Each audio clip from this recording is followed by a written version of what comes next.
আসসালামু আলাইকুম, কেমন আছেন সবাই? আশা করি ভালো আছেন। আলহামদুলিল্লাহ, আল্লাহর রহমতে আমরাও বেশ ভালো আছি।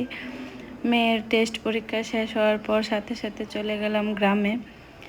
গ্রামে গিয়ে কিছুক্ষণ পরে আম্মু খাবার টাবার দিয়ে দিল, খেয়ে দিয়ে এমনি কপাল এত ভালো, গিয়ে বিয়ে বাড়ি তো বউকে সাজানো হচ্ছে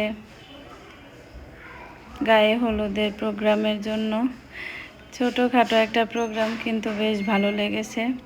এদিকে আমি পান খাইতেছি। আমি তো পানের সেই ভক্ত, অনেক বেশি পান পছন্দ আমার। তো এখানে অনেক দিন পর গ্রামের কাকি, ওনার সাথে দেখা হয়ে গেল। অনেক বছর পর দেখলো কাকি, তো একদম পাগল হয়ে গেছে আমাদেরকে দেখে। আর এখানে হচ্ছে বরের মা। বরের মাটা খুবই ভালো, বউ বরকে গায়ে হলুদ দিয়ে দিতেছে। আর এদিকে হচ্ছে আমার আব্বু, অসুস্থ মানুষ, উনি তো বেশি একটা বের হইতে পারে না, নাতনিকে যে দেখতে পারে নাই, সেজন্য আম্মুকে বলতেছে আমারে তো দেখাই নাই ওর সাজ। তো মেয়ে আসছে আব্বুকে, দাদাভাইকে দেখাইতে।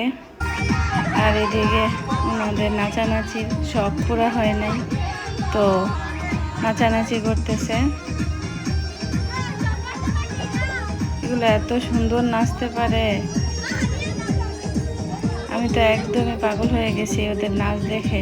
গ্রামের পিচ্ছি এত মিউজিকের সাথে তাল মিলিয়ে এত সুন্দরভাবে যে ওরা নাচলো, খুব ভালো লাগছে আমার কাছে।